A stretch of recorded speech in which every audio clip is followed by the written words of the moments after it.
Brasil ha vivido la más cruenta, la más grande, la más sangrienta de las batallas, de las tantas que hubo en las últimas décadas entre las fuerzas policiales y las fuerzas del narcotráfico, incluso las fuerzas del ejército, o sea, entre las fuerzas del Estado y las fuerzas del narcotráfico.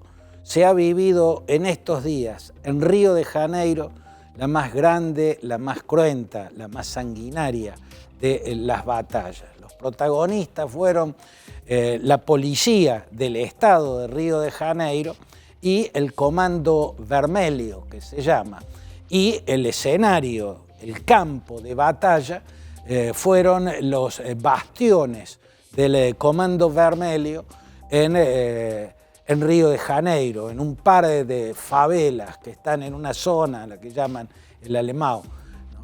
Ahí estuvo el campo de batalla de esto que ha dejado una cantidad de muertos que podría acercarse incluso al centenar, ¿no? Y también en materia de heridos, y la destrucción ha sido gigantesca. Fue una batalla de confrontación bélica. El Comando Vermelho utilizó incluso de drones bombarderos, o sea, un arma de guerra, ¿no? Una de las armas ultramodernas en las guerras de este tiempo, lo que estamos viendo en Ucrania, lo que hemos visto en la guerra de Gaza usado por los israelíes. A ese nivel llegó esta batalla. ¿Qué es el Comando Vermelho? Bueno, básicamente es una organización narcotraficante, básicamente una mafia narcotraficante, que además se dedica a otros muchos rubros en el terreno del delito, pero el narcotráfico es su especialidad, es su fuerte. Es una de las organizaciones narcotraficantes más poderosas de Brasil, junto al primeiro comando de capital que nació en las cárceles de San Pablo sobre finales de la década del 80.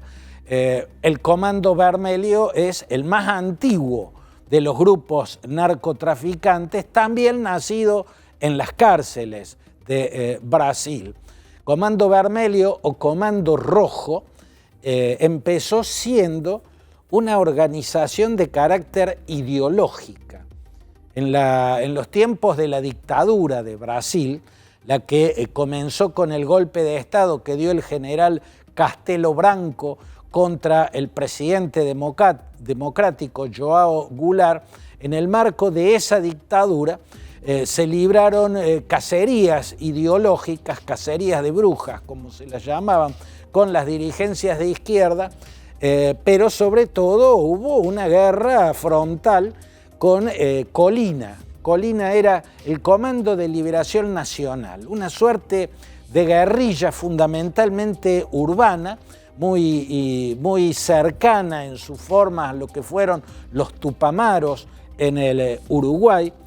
Esta guerrilla Colina fue prácticamente desmantelada en los últimos años de la década del 60 y primeros de la década del 70, y en las cárceles de Río de Janeiro, todos los presos políticos, igual que los que estaban presos por haber pertenecido al Comando de Liberación Nacional, repito, una organización guerrillera, habían formado inicialmente una suerte de asociación de socorros mutuos entre los presos políticos, ¿no? Todos los presos que eran de izquierda establecieron lazos de solidaridad entre ellos y se organizaron para ayudarse mutuamente dentro del presidio.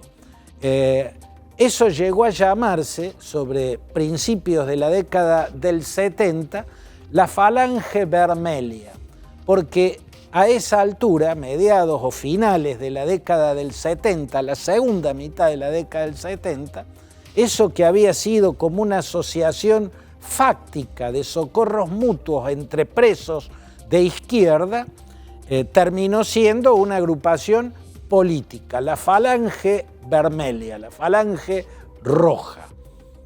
que luego, a partir de la década del 80, va a salir a la militancia, va a seguir combatiendo contra la dictadura.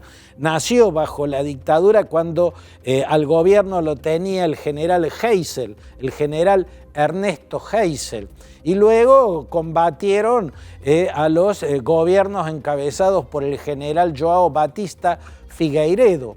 Pero promediando la década de los 80, décadas en la cual en una de las cárceles de San Pablo nace el primero comando de Capital, una organización narcotraficante, la Falange Vermelha se convierte en el Comando Vermelho, ¿no? Y se dedica al narcotráfico. Primero, igual que las FARC en el tiempo de Tiro Fijo como líder, primero el argumento era, bueno, conseguir dinero para poder comprar armas y para financiar la revolución armada. Pero después terminó siendo, y no tardó demasiado, una organización narcotraficante más, una mafia narcotraficante. Pero el Comando Vermelho se hizo poderosísimo, igual que el primero Comando do Capital. Poderosísimo. No solo fue mucho más allá de sus bastiones, que era Río de Janeiro, las favelas de Río de Janeiro, sino que llegó a implantarse en otros puntos del continente, particularmente en Bolivia. Tuvo una implantación muy fuerte el Comando Vermelho. La cuestión es que siguió creciendo como mafia, tuvo muchos enfrentamientos que implicaron batallas cinematográficas. Por ejemplo, cuando en la primera década del siglo en marcha se hizo la operación por la que cayó quien era el capo máximo de esa mafia, el capo máximo del Comando Vermelho, Fernandinho Beiramar lo llamaban, ¿no? Bueno, la caída en prisión de Beiramar implicó una batalla gigantesca que dejó en la favela La Rosinia, un escenario dantesco. Pero aparentemente esta batalla de estos días ha sido mucho más grande, mucho más sangrienta y ha dejado un escenario mucho más dantesco. ¿Por qué se llegó a este punto? ¿Hay algún trasfondo político por detrás? Yo creo que sí. ¿Por qué? Porque el gobernador de Río de Janeiro, Cláudio Castro, pertenece al partido de Jair Bolsonaro, el archienemigo del presidente de Brasil, Luis Inácio Lula da Silva, ¿no? Cláudio Castro lanza esta operación policial sin haber consultado ni siquiera informado a las fuerzas federales. Lo primero que sale a decir Cláudio Castro, el gobernador ultraconservador de Río de Janeiro, es que a esta batalla la tuvo que librar solo la policía carioca, la policía de Río de Janeiro, porque el gobierno nacional, el gobierno que preside Lula da Silva, no les quiso dar apoyo. El gobierno nacional sale y explica una versión diferente. Dice, no le mandamos fuerzas federales porque no nos pidieron fuerzas federales. Ni siquiera estaba claramente informado que iba a haber una operación policial de esa envergadura. ¿Quién dice la verdad y quién miente? Bueno, a la respuesta con certeza absoluta no la tendremos nunca. Puede mentir cualquiera de las dos partes. Pero en principio está claro algo. No es que Lula se niegue a los grandes enfrentamientos, a las grandes batallas contra las bandas narcotraficantes, sobre todo cuando hacen sus bastiones en las favelas. En los primeros gobiernos de Lula hubo varias intervenciones militares. O sea, Lula en sus primeras presidencias recurrió al ejército para luchar contra los narcos en la favela, incluido el Comando Vermelho, ¿no? El protagonista de esta batalla con la policía carioca. Por lo tanto, no es una cuestión de que Lula no quiere tiros, no quiere que se ataje al narcotráfico. Su historia muestra que no, que hubo muchísimas intervenciones y violentísimas, incluidas las que se hicieron con el propio ejército. Pero acá hay algo que hay que tener en cuenta para entender lo que está sucediendo.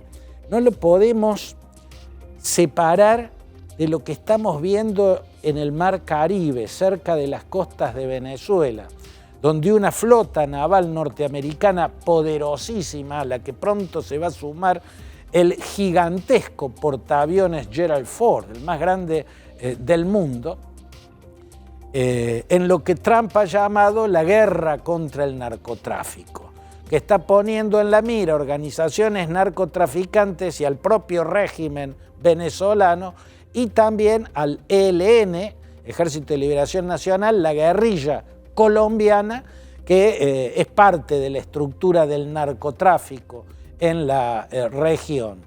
Y acá hubo en estos días una declaración de uno de los hijos de Jair Bolsonaro, no recuerdo si Fabio o si Eduardo Bolsonaro, uno de los dos dijo irónicamente si no podrá venir algún portaaviones a Río de Janeiro, como invitando a Donald Trump a que lance su operación militar contra el narcotráfico también en Río de Janeiro.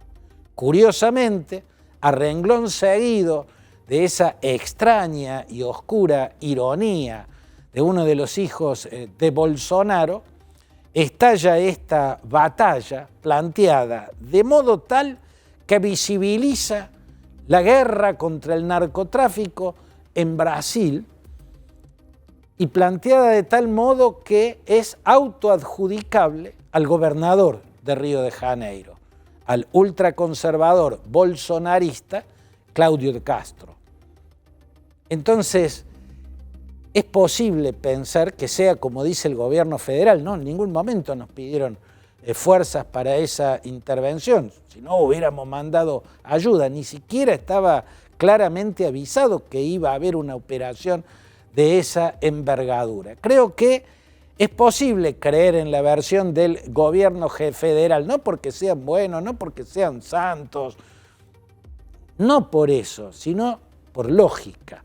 El bolsonarismo ya dio señales de que quiere que la guerra contra el narcotráfico que ha lanzado Trump y que tiene en lo inmediato en la mira al narcorrégimen, a la dictadura calamitosa y socia como poco del narcotráfico, la dictadura de Maduro, y también va poniendo en la mira al presidente de Colombia, a Gustavo Petro, y a las guerrillas colombianas, que son narcoguerrillas. Cuando uno se asoma a los últimos dichos de la cúpula bolsonarista, vemos que está como indicándole, como que está llamando a Trump a que despliegue también fuerzas militares sobre las costas de Brasil, específicamente de Río de Janeiro. De renglón seguido estalla esta batalla de dimensión inédita, y eso que las hubo y gigantescas en las últimas décadas, pero ninguna como esta. Y un gobernador que sale y dice: tuvimos que usar solo nuestra policía porque le pedimos al gobierno federal y nos negó ayuda de las fuerzas federales. Ese escenario político, el del odio entre Lula y el bolsonarismo, es un escenario que se tiene que tener en cuenta a la hora de analizar lo que está pasando en Brasil.